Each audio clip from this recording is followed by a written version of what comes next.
Señor, ordena nuestros caminos, llévanos por esa senda, Señor, que tú has trazado para que andemos en ella, Señor, en esas obras, en tu palabra, en tu voluntad. Danos, Señor, entendimiento en tu palabra. Quita, Señor, todo peso, toda angustia, Señor, todo problema que pudiera estar en nuestro corazón y en nuestra mente.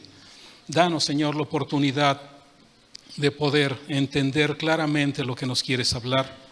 Pon en mi boca, Señor, tu palabra y guárdame, Señor, de hablar cosas de hombres. Bendigo, Señor, tu palabra en esta hora y te damos la gloria y la honra por siempre, en el nombre de Cristo Jesús.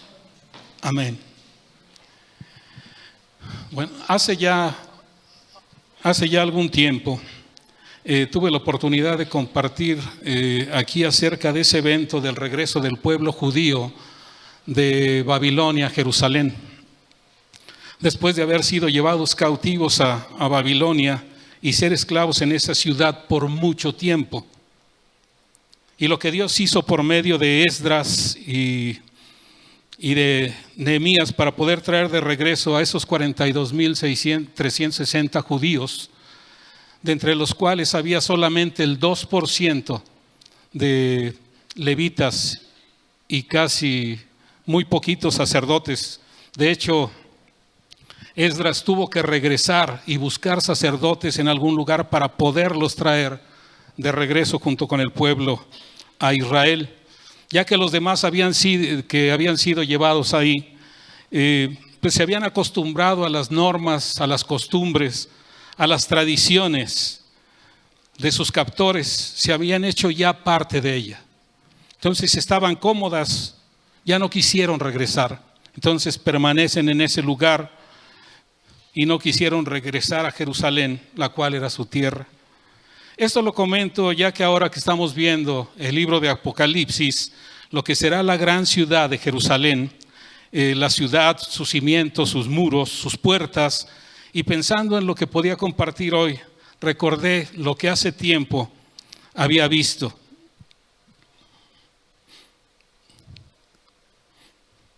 Esto que hablé de Esdras y de Nehemías, que en ese momento que lo expuse aquí, algunas cosas me pasaron inadvertidas, pero que tienen una trascendencia impresionante en la vida de la iglesia.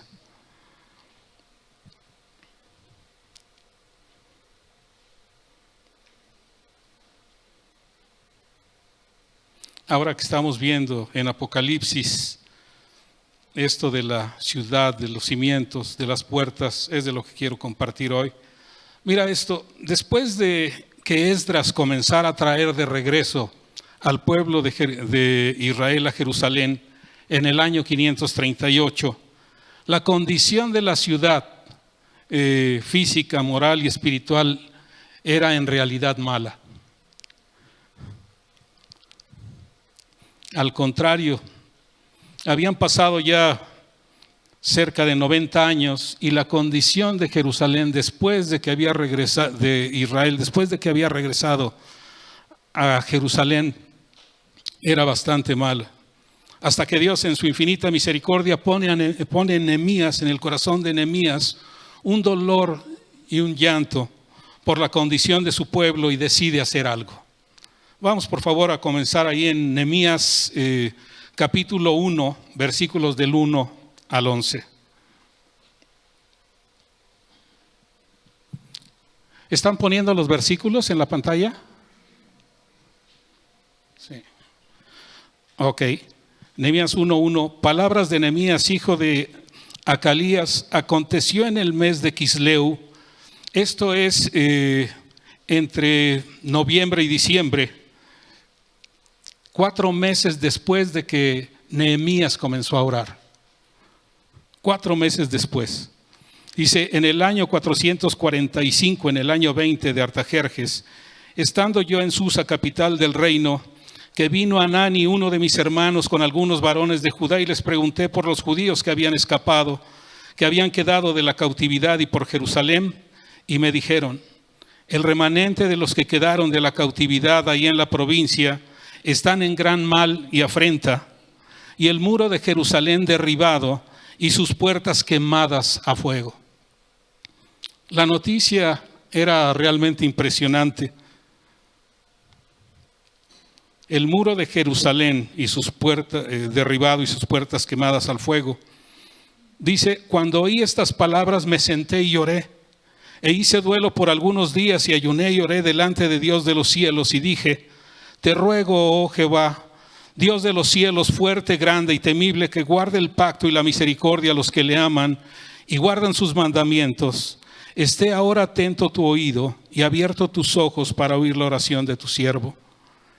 Que hago ahora delante de ti día y noche por los hijos de Israel, tus siervos, y confieso los pecados de los hijos de Israel que hemos cometido contra ti, y no hemos guardado tus mandamientos, estatutos y preceptos que diste a Moisés tu siervo. Mira, Nehemías reconoce todo el pecado del pueblo de Israel, se duele por él y se incluye entre todos aquellos que habían pecado delante del Señor. Y les dice, acuérdate, hablando con el Señor, ahora de la palabra que diste a Moisés tu siervo, diciendo, si vosotros pecaran y yo los dispersaré por los pueblos. Utiliza algunas cosas que son importantes cuando nosotros oremos. Le dice al Señor, acuérdate de lo que dijiste. Señor, acuérdate de lo que dijiste.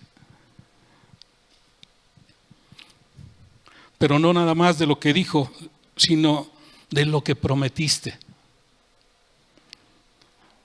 Pero si os volviereis a mí y guardareis mis mandamientos y los pusiereis por obra, traeré al lugar que escogí para hacer habitar ahí mi nombre.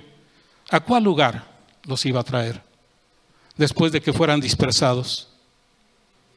¿A dónde? A Jerusalén, a la tierra de sus padres. De hecho, él cita Deuteronomio 5, Deuteronomio 30 del 1 al 5. Eso es lo que le está diciendo Nehemías al Señor, recordándole todo aquello que el Señor había prometido y pidiendo que lo cumpla. Dice, ellos pues son tus siervos y tu pueblo, los cuales redimiste con tu gran poder y con tu mano poderosa. Te ruego, Jehová, que esté atento tu oído a la oración de tu siervo y a la oración de tus siervos, quienes desean reverenciar tu nombre. Concede ahora buen éxito a tu siervo y dale gracia delante de aquel varón, porque yo servía de copero al rey. Checa esto para comenzar. ¿Sabes qué significa el nombre de Nehemías? Dice, Dios consuela. El pueblo de Israel, a causa de su pecado y el haber olvidado los mandamientos de Dios, ahora se encontraba en medio de una tremenda tribulación, en angustia. Además, Judá en ese tiempo era solamente una provincia del imperio persa. Ni siquiera estaban en control de Judá, donde Nehemías era solamente el copero del rey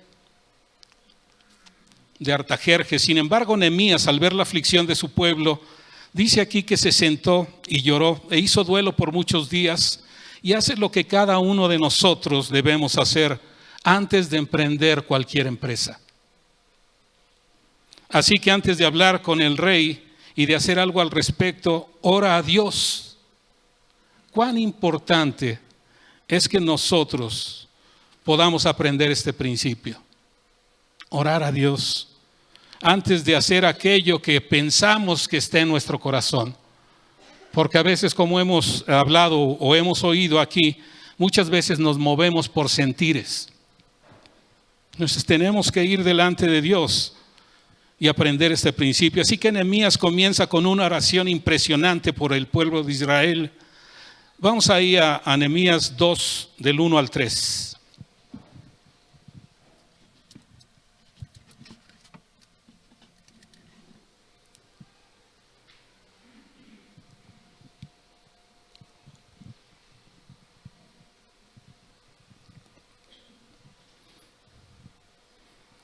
Mira esto, Nehemías no solo vio los muros de la ciudad derribados y sus puertas quemadas a fuego. Eso no fue lo que impresionó a Nehemías. Lo que impresionó y y causó dolor en su corazón era la situación espiritual de Israel. Cómo después de tantos años estaban en esa condición. Pudo ver también esa condición de su pueblo y se conmovió tremendamente su corazón, por lo cual clamó a Dios. Hermano, ¿alguna vez has clamado a Dios por la iglesia? ¿Alguna vez has clamado por alguien de la congregación? Nehemías 2, 1 al 3. Sucedió en el mes de Nisán. Esto es interesante, te decía, son 4 meses después de que Nehemías había comenzado a orar. Así estuvo 4 meses. Y dice ahí en lo que leímos antes que oraba de día y de noche, clamando a Dios por Israel. Dice, en el año 20 del rey Artajerjes, que estando ya el vino delante de él, tomé el vino y lo serví al rey. Y como no había estado antes triste en su presencia, me dijo el rey, ¿por qué está triste tu rostro? Porque no estás enfermo, no es esto sino quebranto de corazón. Entonces, ¿qué dice ahí? Temí en gran manera. Y dije al rey, para siempre vive el rey. ¿Cómo no estaría triste mi rostro cuando la ciudad, casa de los sepulcros de mis padres, está desierta y sus puertas consumidas por el fuego? La ciudad está desierta y sus puertas consumidas por el fuego. De estas puertas es de lo que te quiero hablar hoy. Todo esto es introducción nada más. Pon atención, por favor. Jerusalén había sido destruida por el rey Nabucodonosor en el año 586 antes de Cristo y en el 538 antes de Cristo, 48 años después, comenzaron a regresar con Esdras a Jerusalén, pero 93 años después de que habían regresado, cuando preguntó Nehemías por la condición de su pueblo, esto está impresionante, los muros seguían en ruinas, derribados y las puertas quemadas por el fuego, la ciudad destrozada.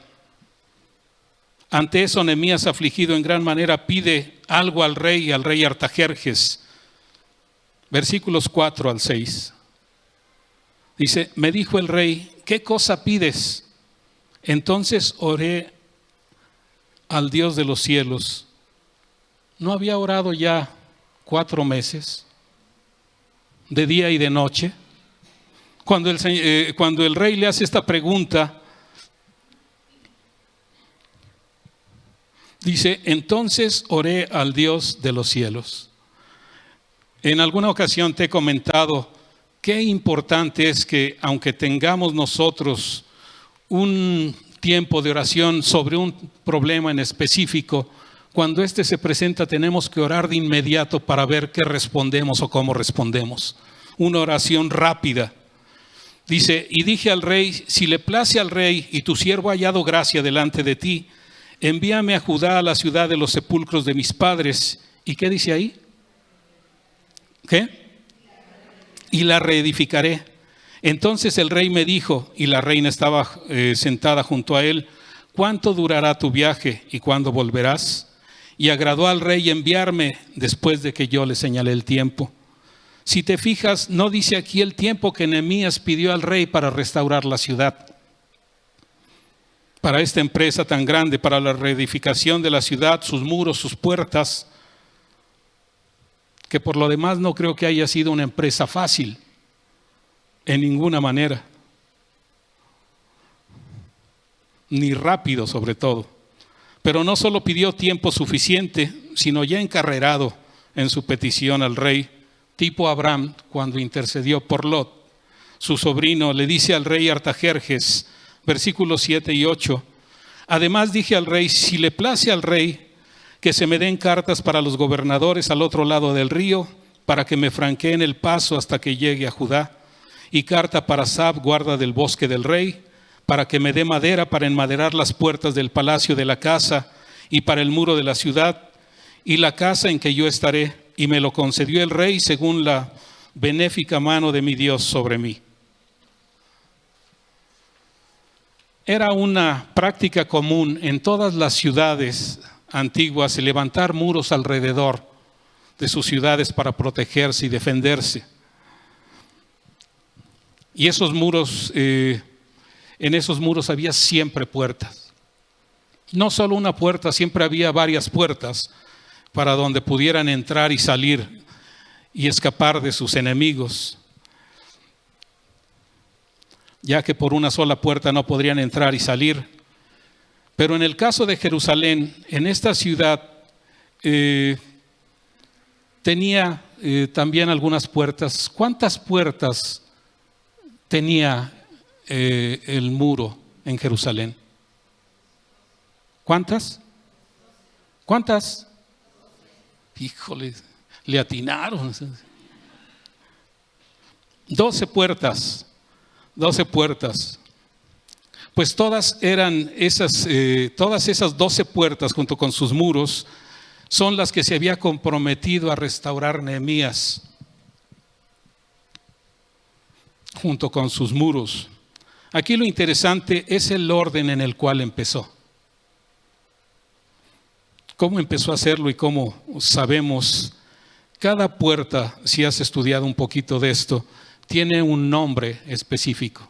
Cada puerta tiene un nombre, pero aparte tiene un significado muy especial de acuerdo al propósito eterno de Dios. Así que Nehemías, como buen ingeniero y constructor, primero va al lugar para ver las condiciones reales y a lo que se va a enfrentar, pero no va ni siquiera el primer día, sino se queda 3 días viendo en Jerusalén a la gente, hablando. Y al tercer día, después de su llegada y de haber observado la situación en la ciudad, dice que se levanta de noche. Dice, se levanta él con unos pocos varones y no le dice a nadie lo que Dios había puesto en su corazón. A nadie le dice nada de eso. Ni había nadie que estuviera con él ni que tuviera caballo, solamente él iba a caballo y la gente que lo acompañaba iba caminando. Así que sale de noche, entra por la puerta del valle hacia la fuente del dragón y luego pasa por la puerta del muladar. Dice que observa los muros derribados de Jerusalén y sus puertas, que todas estaban consumidas al fuego. Lo interesante de esto es que ni los oficiales sabían a dónde había ido, ni siquiera entonces se lo había declarado a ninguno de los judíos ni a los sacerdotes. Dios puso eso en su corazón. Él llega a Jerusalén, empieza a inspeccionar todo y sale en la noche a ver los lugares, pero no le dice a nadie, ni a los demás que hacían la obra, sino que Nehemías les dice ahí en el 2:17 y 18, después de haber visto eso, dice, les dije pues, vosotros ven el mal en el que estamos, que Jerusalén está desierta y sus puertas consumidas por el fuego. Vengan y edifiquemos el muro de Jerusalén y no estemos más en oprobio. Entonces les declaré cómo la mano de mi Dios había sido buena sobre mí, y asimismo las palabras que el rey me había dicho, y dijeron, levantémonos y edifiquemos. Así esforzaron sus manos para bien. Y comienza su trabajo Nehemías. Nehemías 3, 1 y 2. Dice, entonces se levantó el sumo sacerdote Eliasib con sus hermanos los sacerdotes y edificaron la puerta de las ovejas. Ellos arreglaron y levantaron sus puertas hasta la torre de Amea y edificaron hasta la torre de Ananel. Mira, a veces cuando vemos esto no tenemos la conciencia plena de lo que estamos leyendo. Los muros de Jerusalén era algo impresionante. No nada más eran unos muritos como los que tenemos atrás en la casa. Había unos muros tan anchos que en algunas ocasiones cuando llegaban a alguna torre, en esa sola torre podían caber 1000 soldados. Entonces no era un lugar pequeño, era una empresa bastante grande. Cuando leí el libro de Nehemías y comencé a ver que edificaban sus muros y que levantaban sus puertas y que ayudaba esta persona, esta persona, en verdad se me hizo un poco pesado y no pude ver la impresionante enseñanza que había ahí de lo que esto tenía. Pero ahora en estos meses, al estar viendo todo lo que será la gran ciudad, recordé lo que había visto antes. Nehemías comienza con 3 puertas, las cuales dan al norte del muro de Jerusalén. Estas 3 puertas, oye esto, representan el plan inicial de Dios para el periodo de la gracia de Israel y de nosotros. Solo checa cuál es la primera de ellas. Nehemías 3:1 dice: entonces se levantó el sumo sacerdote Eliasib con sus hermanos los sacerdotes y edificaron ¿qué?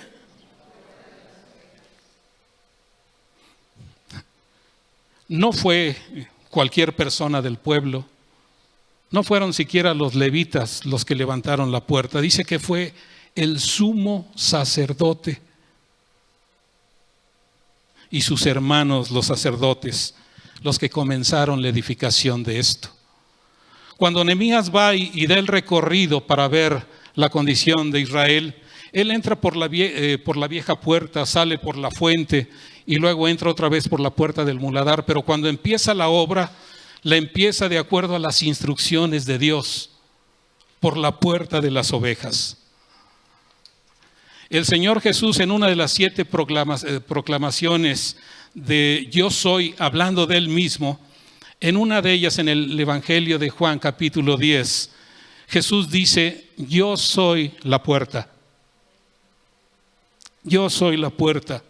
Pero ahí mismo en el capítulo 10, Juan al inicio dice una alegoría, una alegoría que Jesús dice a los fariseos, basada en un trabajo común que se hacía en la tierra de Israel, el pastorear ovejas.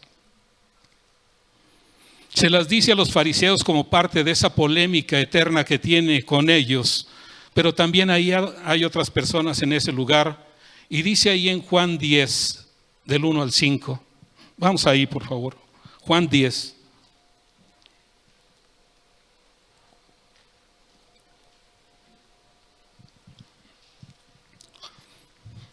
Dice: de cierto os digo, el que no entra por la puerta en el redil de las ovejas, sino que sube por otra parte, ese es el ladrón y salteador. Mas el que entra por la puerta, el pastor de las ovejas es. A este abre el portero y las ovejas oyen su voz y sus ovejas llama por su nombre y las saca. Y cuando ha sacado fuera todas las propias, va delante de ellas y las ovejas le siguen porque conocen su voz. Mas al extraño no seguirán, sino que huirán de él porque no conocen la voz de los extraños. Esta alegoría les dijo Jesús a los fariseos y ellos no entendieron lo que les decía. Les habló con peras y manzanas de algo natural, común en Israel, y no lo entendieron. Así que en el versículo 7 dice: volvió pues Jesús a decirles: de cierto os digo, ¿qué? Yo soy la puerta de las ovejas. Todos los que antes de mí vinieron ladrones son y salteadores, pero no los oyeron las ovejas. Yo soy la puerta, el que por mí entrare será salvo y entrará y saldrá y hallará pastos. El ladrón no viene sino para hurtar y matar y destruir. Yo he venido para que tengan vida y para que la tengan en abundancia. Esta puerta era utilizada, fíjate en esto, para entrar por ella las ovejas que después irían al sacrificio. Por ahí metían a las ovejas que serían utilizadas para los sacrificios en el templo de Jerusalén. ¿Te dice algo esto? Hermano, ¿te das cuenta del significado de esta puerta y a qué se refiere? A la salvación. A la salvación de un pueblo como Israel y como nosotros, que hemos sido sacados por su misericordia de la gran Babilonia, del mundo donde éramos esclavos, donde eras esclavo tú y donde éramos esclavos nosotros. El pueblo de Israel, que por la gracia de Dios había regresado del cautiverio a su tierra Jerusalén, después de muchos años de cautiverio, y Nehemías, guiado por el Espíritu de Dios, comienza la obra, la reconstrucción, precisamente por esa puerta, por la puerta de las ovejas, con el sumo sacerdote y sus hermanos, los sacerdotes. En el libro de Éxodo, esto he hablado varias veces, en la construcción del tabernáculo de reunión en el desierto, cuando estuvo concluido, el tabernáculo tenía solo 3 puertas. Tenía solo 3 puertas, pero solo una puerta de entrada al tabernáculo y el camino para llegar a Dios. Esta puerta en aquel tiempo era llamada el camino. Así se llamaba la primera puerta en el tabernáculo para entrar en él. Declaración que hace Jesús, dice: yo soy el camino y la verdad y la vida. El que a mí viene, nadie viene al Padre sino por mí. Esa declaración molestó tremendamente a los fariseos y a los judíos, ya que sabían ellos a qué se refería, al tabernáculo. Juan 10:9, yo soy la puerta, el que por mí entrare será salvo, y entrará y saldrá y hallará pastos. ¿Te acuerdas del Salmo 23? ¿Qué dice? Jehová es mi pastor, nada me faltará. En lugares de delicados pastos me hará descansar. Por esa puerta es por donde iban a entrar. Junto a aguas de reposo me pastoreará, confortará mi alma. Dice, me guiará por sendas de justicia, por amor a su nombre. Amén. Hermano, entrar por esa puerta significa salvación y vida eterna. Gloria a su nombre. Pero también significa sacrificio. Debemos entrar por esa puerta como ovejas y morir a nosotros mismos, a lo que somos o a lo que creemos ser, sacrificar nuestro yo, tomar nuestra cruz y seguirlo. Dice en Mateo 16, 24 y 25. Mateo 16, 24 y 25. Dice, entonces Jesús dijo, ¿a quién? A sus discípulos, si alguno quiere venir en pos de mí, si alguno quiere entrar por esta puerta, niéguese a sí mismo y tome su cruz y sígame. Porque todo el que quiera salvar su vida la perderá, y todo el que pierda su vida por causa de mí, ¿qué? Amén. ¿Cuántos dicen amén a eso? Podemos entrar por esa puerta, es la salvación, pero implica sacrificio. Jesús volvió a decirle, de cierto os digo, yo soy la puerta de las ovejas. La segunda puerta que fue restaurada por Nehemías fue la puerta del pescado. La puerta por la cual, esta puerta también estaba en el lado norte de la ciudad y era llamada la puerta del pescado porque por ese lugar entraban todos aquellos que llevaban peces traídos del río del Jordán y del mar de Galilea para traerlos a Jerusalén. Y esa puerta también es parte del plan inicial de gracia para Israel, pero que tiene principal enseñanza para aquellos que han entrado por aquella primera puerta. La puerta de las ovejas. Nehemías 3, 3 al 5.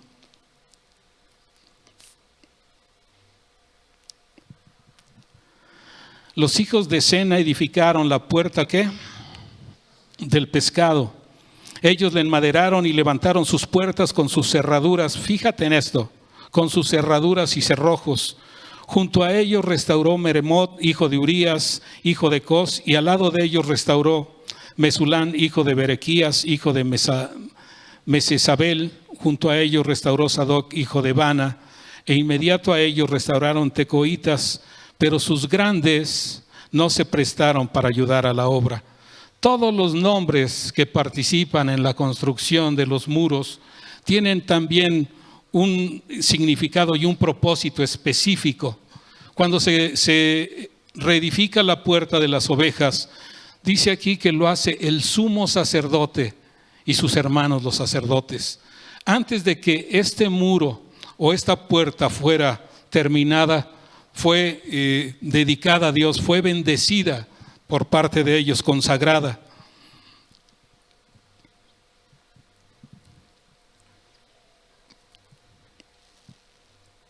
Esta puerta del pescado no solo tiene que ver con las ovejas que entraron por la puerta primera y están dedicados y están en delicados pastos, sino que es parte del crecimiento de estas mismas ovejas, de esos que recibieron la salvación,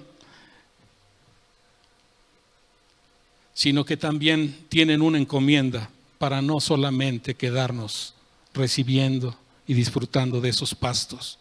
Lo hemos hablado varias veces. Y reposando, dice en el Evangelio de Mateo, capítulo 4, 18 y 19.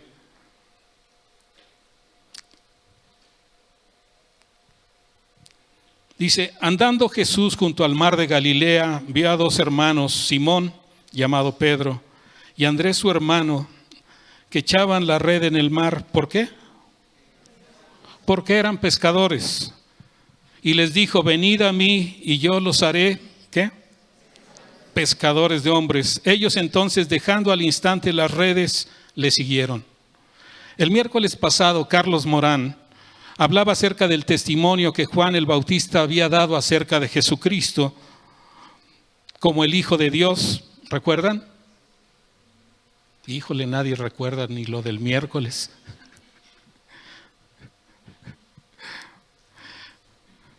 ¿Cómo es que Jesús, después de haber sido bautizado por Juan en el río Jordán, al día siguiente, dice ahí en Juan 1, 34 al 36, dice, y yo le vi y he dado testimonio de que este es el Hijo de Dios.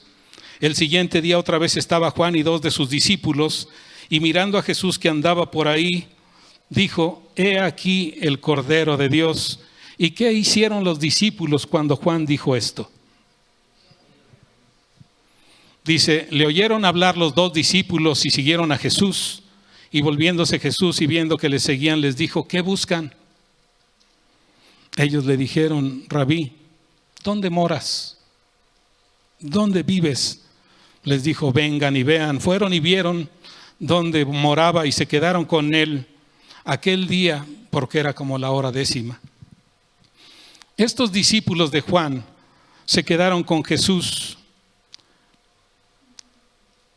Esto debió haber sido algo impactante, algo impresionante para ellos. ¿De qué hablaría Jesús con ellos? No lo dice aquí, pero seguramente del reino de los cielos y de lo que había venido a hacer. De lo que había venido a hacer. Yo creo que ni siquiera pudieron dormir solo pensando, preguntando y preguntando y oyendo al maestro acerca de lo que él quería hacer. Pero checa esto por favor, pero ¿qué fue lo primero que hicieron después de ese encuentro con Jesús estos discípulos? Dice en el Evangelio de Juan, en el capítulo 1, del 40 al 51. Dice, Andrés, hermano de Simón Pedro, era uno de los dos que habían oído a Juan, que había seguido a Jesús. Dice, este halló primero a su hermano Simón y le dijo, ¿qué? De inmediato da testimonio de aquel que había visto. Y le trajo a Jesús y mirándole Jesús dijo, tú eres Simón, hijo de Jonás, tú serás llamado Cefas, que quiere decir Pedro. Al día siguiente quiso Jesús ir a Galilea y halló a Felipe y le dijo, sígueme. Y Felipe era de Betsaida, la ciudad de Andrés y Pedro. Felipe halló a Natanael y le dijo, hemos hallado a aquel de quien escribió Moisés en la ley, así como los profetas, a Jesús, hijo de José de Nazaret. Natanael le dijo, ¿de Nazaret puede salir algo de bueno? Felipe todavía no terminaba de recibir bien y ya estaba compartiendo. 1:48 le dijo Natanael: ¿de dónde me conoces? Respondió Jesús, le dijo: antes de que Felipe te llamara, cuando estabas debajo de la higuera te vi. Respondió Natanael y le dijo: Rabí, tú eres el Hijo de Dios, tú eres el Rey de Israel. ¿Qué tuvo que recibir Natanael para hacer esta declaración? Asistir a 20 conferencias, a 3 seminarios. Solamente fue el que le compartieron de aquel que había venido, el Rey de Israel. Tú eres el Rey de Israel. Y luego hace una declaración impresionante delante de él. De inmediato los discípulos dieron testimonio de aquel que Juan el Bautista les había hablado. Ellos hicieron lo mismo, comenzaron a hablar de él, de las buenas nuevas, compartiendo aquello que habían recibido. Hay otro ejemplo en el capítulo 6 de Juan, del 3 al 11, donde el Señor ve a la multitud y le dice a los discípulos que les den de comer. Los discípulos, por supuesto, no tienen qué hacer, pero les dice que hagan, les dice que se recuesten, y él con los panes y los peces que hay, dice que lo parte y le da a sus discípulos el pan para alimentar a toda esa gente. ¿Quién fue el que le dio el pan a toda esa gente? ¿Quién es? ¿Quién es? Jesús lo parte y se lo da a sus discípulos, y son los discípulos los que llevan el pan a los demás. Esa es la encomienda. Esa es la encomienda.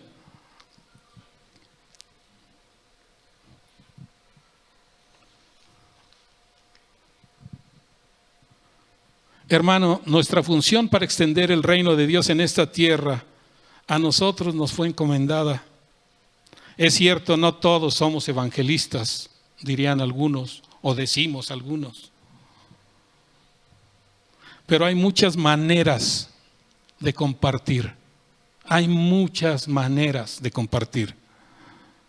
De hacerlo con tu sola conducta.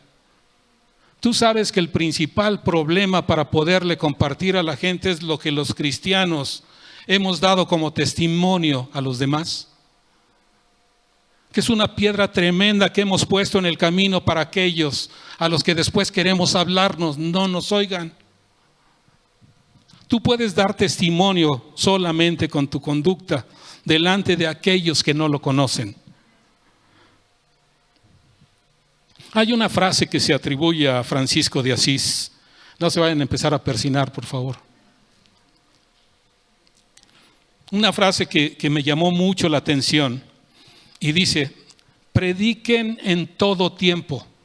Dice, y de ser necesario, usen palabras. Prediquen en todo el tiempo. Y si es necesario, usa palabras. Es impresionante esto. Esto habla primero del testimonio que como hijos de Dios debemos tener. Lo demás vendrá solo. Solo tendremos que estar preparados cuando empiecen a preguntar.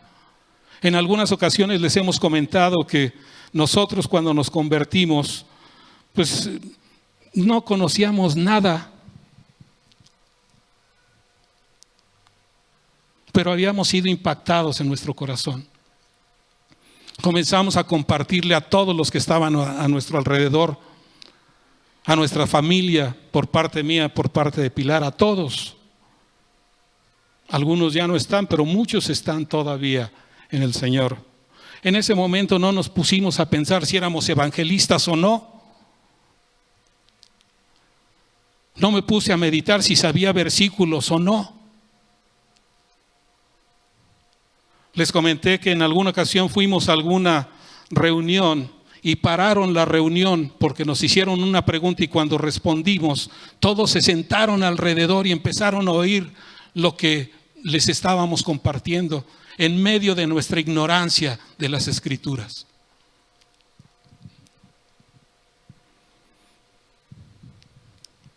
A veces ponemos muchos pretextos para hacer eso. Primero, el testimonio es con lo que podemos compartir. Dice Filipenses 1:27, solamente que se comporten como es digno del Evangelio de Cristo, para que sea que vaya a verlos o que esté ausentes, oiga de ustedes que están firmes en un mismo espíritu, combatiendo unánimes. ¿Por qué? Por la fe del Evangelio. Por la fe del Evangelio. La siguiente puerta que fue restaurada, ya nos falta menos, nada más son 12. La siguiente puerta que fue restaurada fue la puerta vieja, así se llamaba. Fue la puerta vieja, no, la puerta vieja. La cual está ubicada también en el muro norte, pero al extremo oriente de ese muro. Es decir, la construcción del muro, de las murallas de Jerusalén, empezó en el muro norte y empiezan a construir en el sentido contrario de las manecillas del reloj. Empiezan a construir desde la puerta de las ovejas, pasan por todas las puertas y vuelven a llegar a la puerta de las ovejas con Cristo. Es impresionante.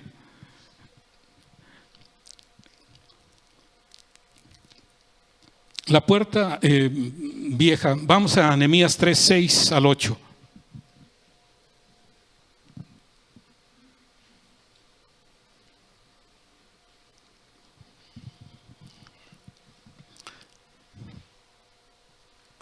Dice, la puerta vieja fue restaurada por Joiada, hijo de Pasea, y Mesulán, hijo de Besodías. Ellos le enmaderaron y levantaron sus puertas, ¿qué? Junto a ellos restauró Metalías Gabaonita, Jadón Meronotita, varones de Gabaón y de Mizpa, que estaban bajo dominio del gobernador del otro lado del río. Junto a ellos restauró Uziel, hijo de Arjaía y de los plateros, junto al cual restauró también Ananías, hijo de un perfumero. Así dejaron reparada a Jerusalén hasta el muro ancho. Esta puerta es la única que en todas las destrucciones de los muros de Jerusalén permaneció levantada. Esta puerta correspondía a la ciudad de Salem, ciudad que después fue conquistada por Israel y que le fue cambiado su nombre a Jerusalén. Esta puerta era un testimonio del pasado de aquella antigua ciudad, del esplendor de aquella antigua ciudad. Pero ahora por esta misma puerta se podía pasar a una vida nueva, a un nuevo pacto. La puerta vieja del pacto de Moisés y los profetas a Cristo, pero siempre sobre la misma base, siempre sobre la misma base, sobre el mismo cimiento que en el Antiguo Testamento era la sombra de lo que había de venir. Jesús dijo en el Evangelio de Mateo, en el capítulo 5, versículos 17 y 18, dice, no piensen que he venido para abrogar la ley o los profetas. No he venido para abrogar, sino para cumplir. Porque de cierto les digo que hasta que pasen el cielo y la tierra, ni una jota, ni una tilde pasará de la ley hasta que todo se haya cumplido. Jesús decía también a la gente y a sus discípulos que hicieran como les decían aquellos religiosos que hicieran. Dice, hagan como ellos les dicen que hagan. Pero no se comporten como ellos se comportan. No era que la ley fuera mala, sino que la ley había sido cambiada por mandamientos de hombres.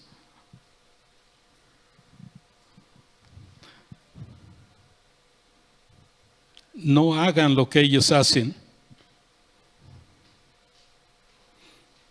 La ley no había sido invalidada. A una pregunta expresa que le hacen al Señor Jesucristo acerca de cuál es el primer mandamiento, Él contesta ahí en Mateo 22:37, dice, y Jesús le dijo, pero en Marcos hay algo que que me llama más la atención, porque cuando empieza el Señor Jesús a decir cuál es el primero y grande mandamiento, les dice: oye Israel, el Señor uno es. Amarás al Señor tu Dios con todo tu corazón y con toda tu alma y con toda tu mente. Este es el primero y grande mandamiento. Y el segundo es semejante: amarás a tu prójimo como a ti mismo. De estos dos mandamientos depende toda la ley y los profetas. De estos dos mandamientos depende toda la ley y los profetas. El Señor Jesucristo sintetiza en estos dos mandamientos toda la ley. Pero ¿cómo puede ser así? ¿Por qué? Checa esto. Porque si tú amas al Señor con todo tu corazón, con toda tu alma y con toda tu mente, y a tu prójimo como a ti mismo, ya no podrás robar,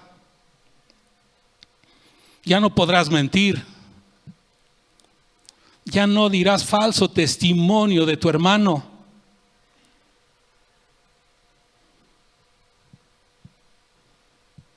Los hijos y las hijas honrarán a su padre y a su madre. Si en verdad amas al Señor con todo tu corazón, con toda tu mente, con toda tu alma, en ese proceso estamos.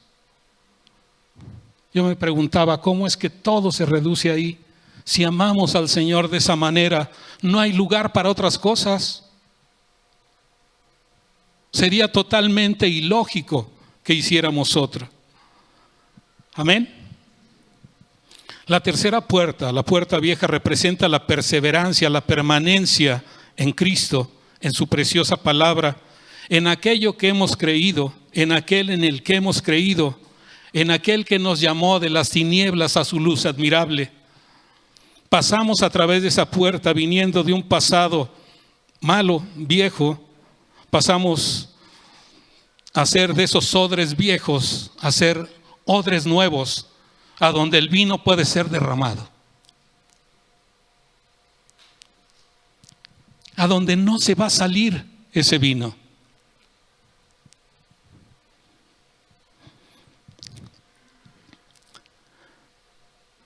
Donde tenemos la plena conciencia de que no hemos nacido solamente de carne y sangre, sino del Espíritu de Dios. Donde todas las cosas viejas pasaron y todas son hechas nuevas. Porque esto es la realidad, hermanos. En verdad no entendíamos plenamente que por la obra de Cristo éramos nuevas criaturas, sino que hasta maduramos un poco en la palabra y ya somos conscientes de ello y comenzamos a establecer nuestra vida en su palabra. De modo que si alguno está en Cristo, nueva criatura es. Las cosas viejas pasaron y aquí todas son hechas nuevas. Pero la puerta vieja también significa no dejar aquello en lo que hemos sido instruidos, sino perseverar en ello, seguir adelante. Hablaba con Juan Manuel y con algunas personas acerca precisamente de estas cosas, sin saber que estábamos hablando de las puertas de los muros de Jerusalén. Y Juan Manuel nos decía eso. Dice, debemos de perseverar en lo que hemos aprendido. Debemos de cimentarnos en lo que hemos aprendido. Ahorita el cristianismo es algo tremendamente raro.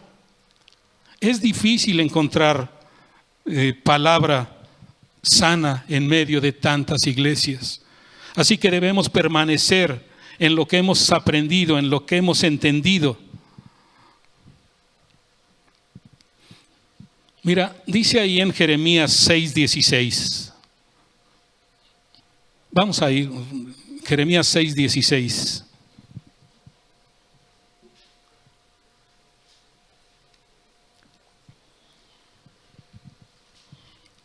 Dice, así dijo el Señor: párense en los caminos y miren y pregunten qué.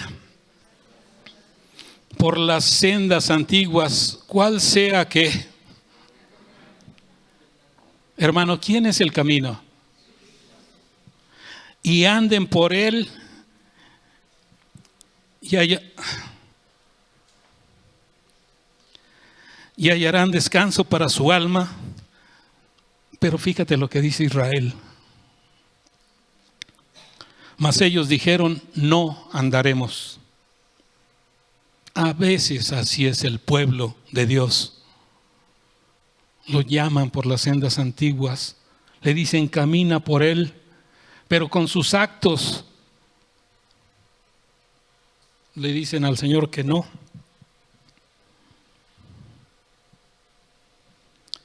Caminamos de esas sendas antiguas del buen camino a esa puerta primera de las ovejas, donde también entraremos y hallaremos pastos.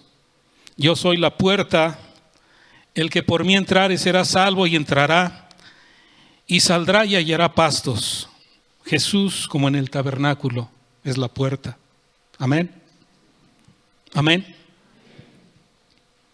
Si te fijas, estas primeras puertas representan solo el inicio de la vida cristiana de la iglesia.